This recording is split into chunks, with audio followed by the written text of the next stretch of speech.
नमस्कार। PP news line में आपका स्वागत है। जैसे कि आप सब जानते हैं कि पीपी न्यूज़ लाइन आपकी हमेशा सेवा में लगा रहता है, हर वक्त आपकी सेहत के लिए कुछ ना कुछ करता रहता है और डॉक्टर को भी मिलवाता रहता है ताकि आप घर में रहकर भी सुरक्षित रह सकें। इसी कड़ी में आज हम आपको मिलवाने जा रहे हैं doctor Dara Singh, MS orthopaedic and spine surgeon, farmer professor and HOD orthopaedic, GMC Jammu. तो आइए बात करते हैं डॉक्टर दारा सिंह से। आप सब सुनने वालों को डॉक्टर दारा सिंह का नमस्कार, आदाब और सत श्री अकाल। आज इस विषय पे मैं बोलने जा रहा हूँ वो आप सब शायद जानते हैं कि कोरोना वायरस पिछले 3 महीनों से इस वायरस ने दुनिया को बड़े कष्ट में डाल दिया और एक महामारी के रूप में पूरी दुनिया में फैल गया है। करीबन 17 लाख से ज़्यादा लोग इसकी लपेट में आ चुके हैं और भारतवर्ष में भी आज 8,000 से ऊपर इसकी संख्या चली गई है। कुछ मौतें भी हो गई, लेकिन करीबन 95 to 97% लोग इस बीमारी से जो असरदार हुए वो ठीक भी हो गए। अब जानना तो ये है कि ये कोरोना डिजीज़ क्या है।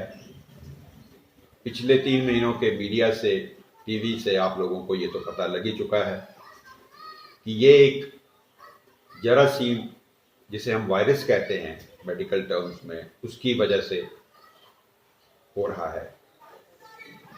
ये वायरस जो है ये एक इंसान से दूसरे इंसान में फैलता है और कैसे फैलता है ये भी आपको पता ही है। किसी के सामने जब कोई खांसता है उसकी वजह से, या उसकी खांसी हुई चीज़ जब किसी जगह पड़ी होती है और वहाँ पे आप टच कर दें और इनडायरेक्टली आपके मुंह की तरफ अपना हाथ ले जाएं, तो वहाँ से भी ये टच के ज़रिए आपके अंदर ये फैल सकता है। तो 2 तरीक़ों से ये वायरस एक इंसान से दूसरे इंसान तक पहुँचता है। तो इसे छूत की बीमारी भी कहा जा सकता है। अब जब ये वायरस आपके अंदर, शरीर के अंदर घुस गया नाक से या मुंह से, तो ये कुछ दिनों तक तो बॉडी में 4-5 दिन के लिए कोई तकलीफ नहीं करता है।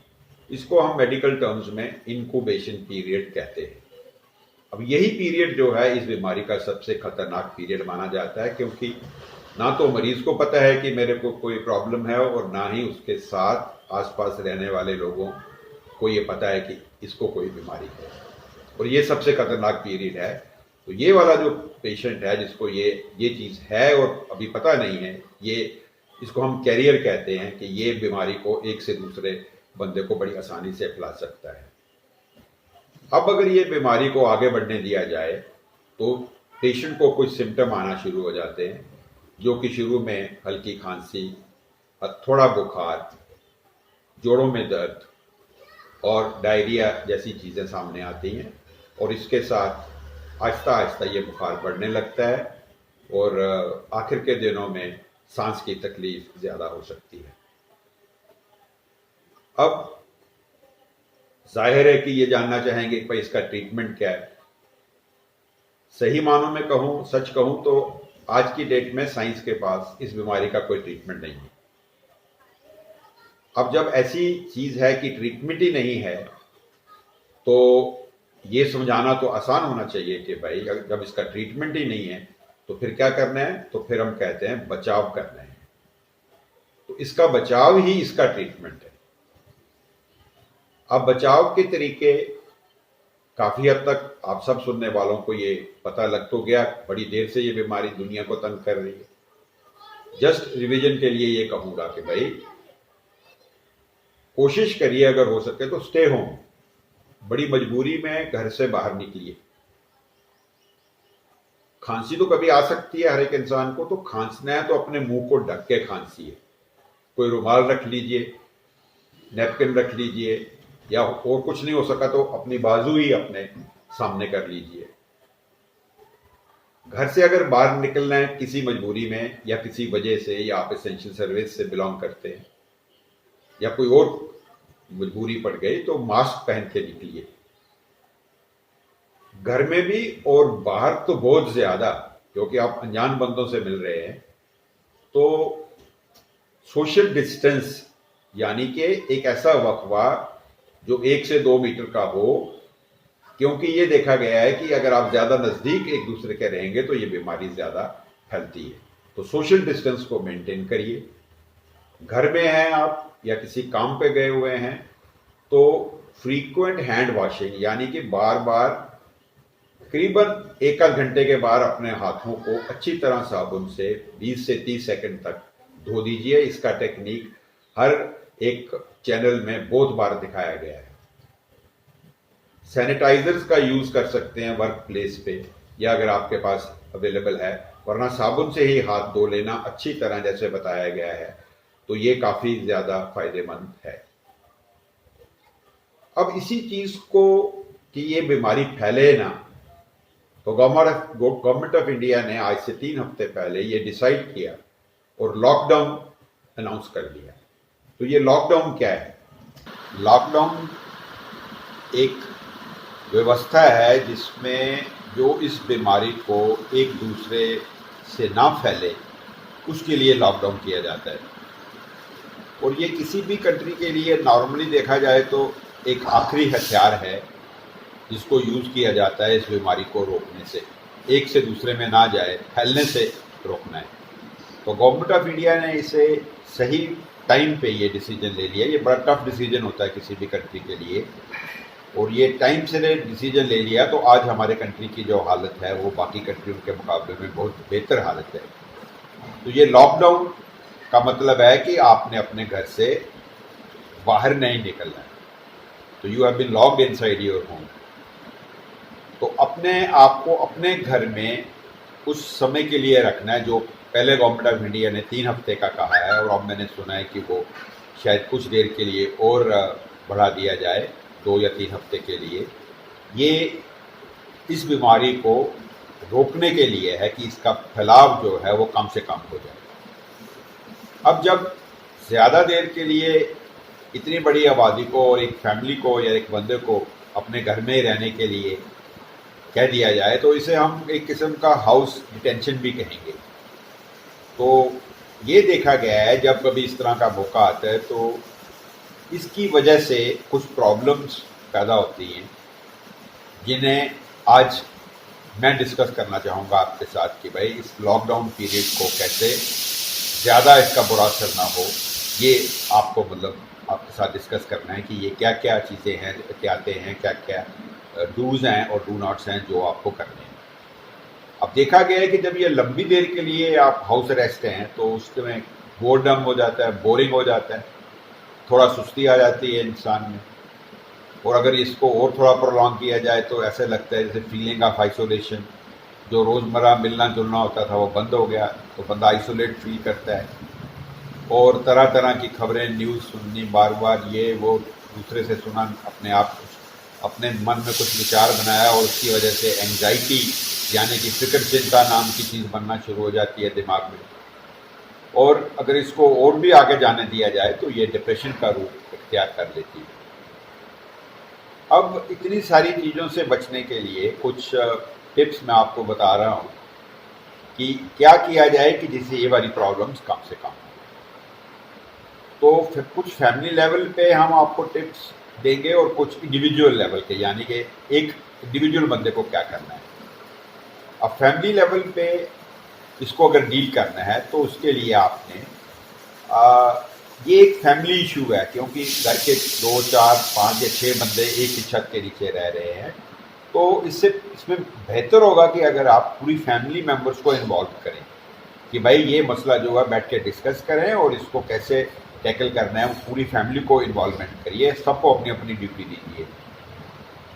घर में अगर सीनियर सिटीजन्स हैं तो उनका ज़्यादा ख्याल रखिए क्योंकि यही देखा जा रहा है कि अगर सीनियर सिटीजन को ये इन्फेक्शन हो जाए तो उनमें प्रॉब्लम आने का चांस ज़्यादा होता है बनिस्बत के यंग पेशेंट के।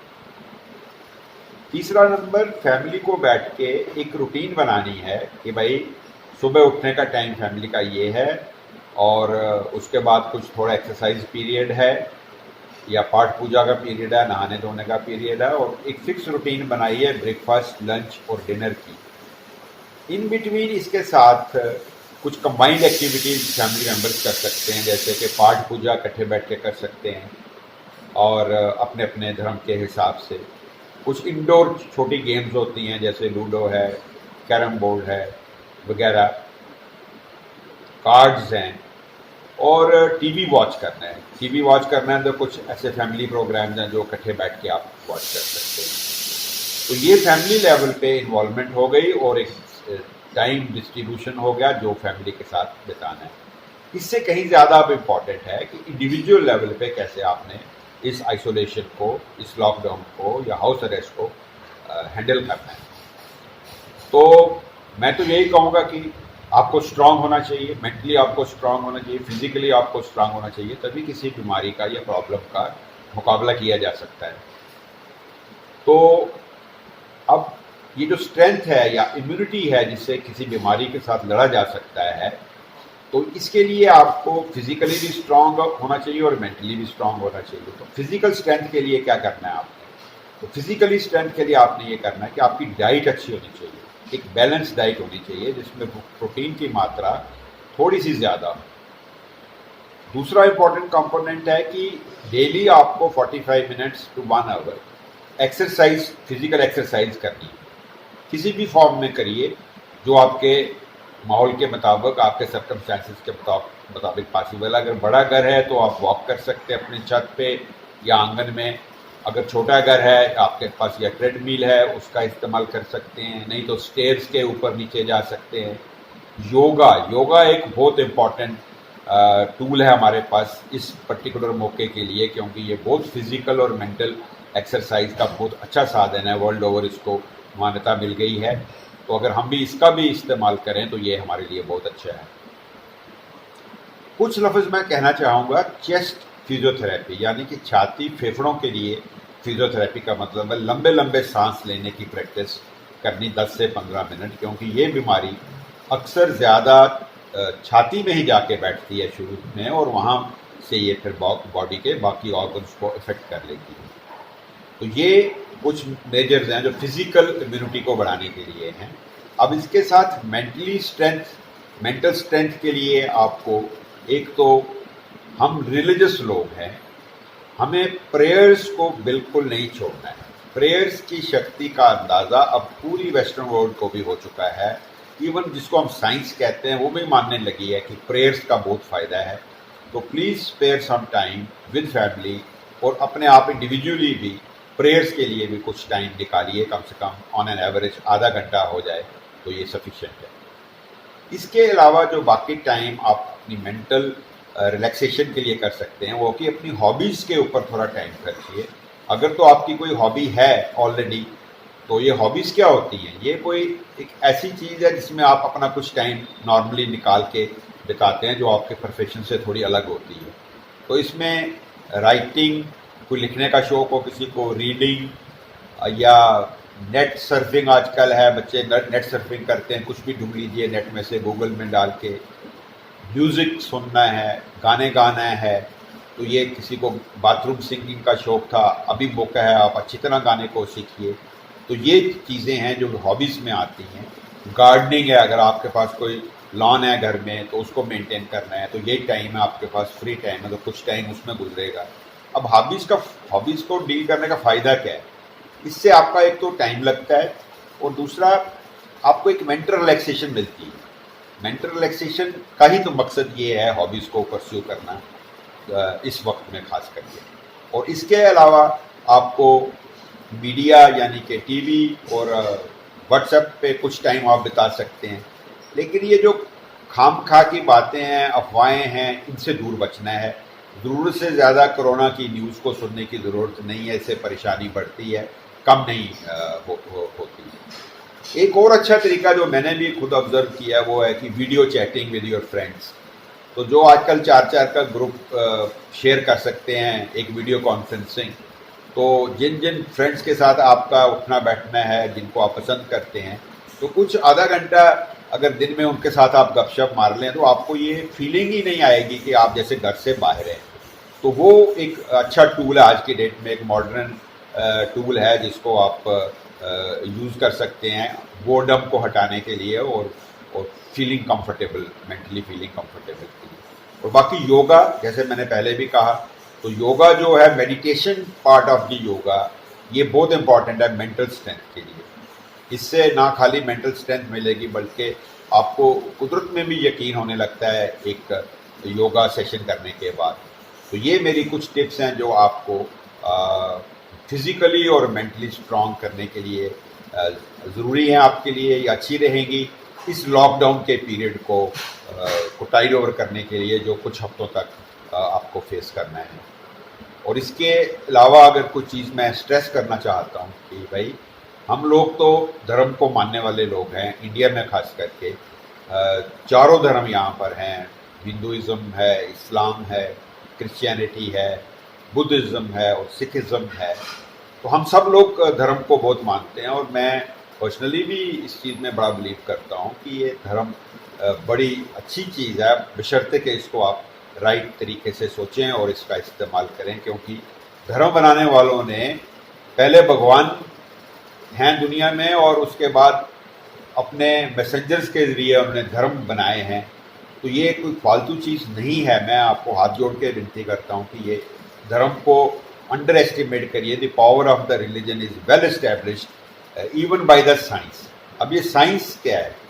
साइंस कोई चीज़ इंसान से अलग नहीं है। साइंस को क्यों अलग सोचा जा रहा है? मैं खुद एक डॉक्टर हूँ और एलोपैथिक डॉक्टर हूँ, जो साइंस के ऊपर ही चलते हैं। साइंस की निकाली हुई ऑब्जर्वेशंस को हम अपने ट्रीटमेंट में लाते हैं। लेकिन साइंस अलग कैसे हुई? भगवान ने या खुदा ने बनाया इंसान, इस इंसान को समझ और अक्ल के लिए दिया दिमाग। अब इस दिमाग का सही इस्तेमाल करने की जहाँ ज़रूरत है, वहाँ पर उसी दिमाग का ही ये काम है कि उसमें अंदर एक खोज करने की चाह डाल दी भगवान ने। अब ये जो इंसान की ये वाली पावर है, जो कि बाकी एनिमल्स में नहीं है, वो खोज करने लग पड़ा कि भाई ये जो भगवान ने ये सब कुछ बनाया है, ये कैसे काम कर रहा है, कैसे फंक्शन कर रहा है। और अपनी ज़रूरत की चीज़ों को पैदा करने के चक्कर में पड़ गया, जो कि सब कुछ भगवान ने बना के रखा है इस दुनिया में। लेकिन अब वो खोज के निकाल रहा है इसको। ये वाली जो ब्रांच है पढ़ाई की, इसे हम साइंस कहते हैं। लेकिन ये तो मुमकिन होती ही नहीं अगर भगवान ने हमें वो दिमाग ना दिया होता। जैसा कि दिमाग बाकी जानवरों में अगर वैसा हमारे पास होता, तो हम ये साइंस की तरफ तो पढ़ते ही नहीं, तो ये दुनिया जैसे थी वैसे ही रहती। अब इस दिमाग की वजह से इंसान खोज कर रहा है। किस चीज़ की खोज कर रहा है? जो उस भगवान ने या खुदा ने बनाई हुई। तो पहले तो उसको नमस्कार करो कि जिसने ये चीज़ बनाई है, उसको कैसे नज़रअंदाज कर सकते हो? रिलीजन को आप साइंस, जो कि उसका एक छोटा सा ऑफशूट है, उससे आप अलग नहीं कर सकते। आप ये मान के चलो कि धर्म जो है या रिलीजन का मतलब है कि जो हमें ये ज्ञान देता है कि ये दुनिया बनी कैसे, बनाई कैसे, किसने बनाई। और वो सर्वशक्तिमान जो भगवान है, खुदा है, अकाल पुरख है, उसकी शक्ति का अंदाज़ा आपको हो ही नहीं सकता है। जो सब ग्रंथ यही कहते हैं कि आप जितनी मर्जी कोशिश कर लो, उसकी गहराई तक आप जा ही नहीं सकते। और साइंस ने भी, इंसान ने भी अभी जो खोज कर करके मैं नहीं समझता कि 1% भी उस कुदरत को समझा है। और थोड़ा सा वो कदम आगे लेता है तो 2 कदम कुदरत उसको धकेल के पीछे ले जाती है। और ये कोरोना वायरस है, ये भी एक मैसेज है इंसानियत को, कुदरत की तरफ से, भगवान की तरफ से, अल्लाह की तरफ से, कि भैया आपको जिस काम के लिए मैंने दिमाग दिया उस तरफ लगाओ, ठीक तरफ दिमाग लगाओ अपना, और इंसान की भलाई के लिए कुछ काम करो। एटॉमिक एनर्जी तो आपने ढूंढनी है, लेकिन एटॉमिक एनर्जी के साथ बम भी बना दिया है। तो किस तरह के बेवकूफ़ आदमी हो दिमाग है आपका कि भाई जो चीज़ आपके फ़ायदे के लिए हो सकती थी, आपने उसको अपने ख़त्म करने के लिए भी लगा दिया। तो जब इंसान अपने इस दिमाग का गलत इस्तेमाल करेगा, तब तक कुदरत कहर करेगी। सुप्रीम पावर जो है, जिसे हम भगवान कहते हैं, ईश्वर कहते हैं, अल्लाह कहते हैं, वो दिखाई नहीं देता है।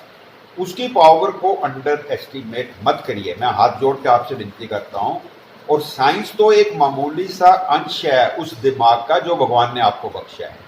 आप खोज करिए, अच्छी अच्छी चीज़ें करिए, जैसा कि आप हमें कह रहे हैं कि भाई ये बीमारी फैलती है, ये साइंस ही कह रही है कि भाई दिमाग इस बीमारी से बचने के लिए थोड़ा थोड़ा दूर रहें। तो क्योंकि उसने ये स्टडी किया है कि ये फैलती कैसे। ठीक है, ये बीमारी हमने उस क्रिएटर ने हम तक पहुंचाई है, लेकिन उसी क्रिएटर ने हमें ये साथ में दिमाग भी दिया कि अब इससे बचना भैया कैसे है आपको। तो ये तरीका भी क्रिएटर का ही दिया हुआ है, इसे अलग मत समझिए।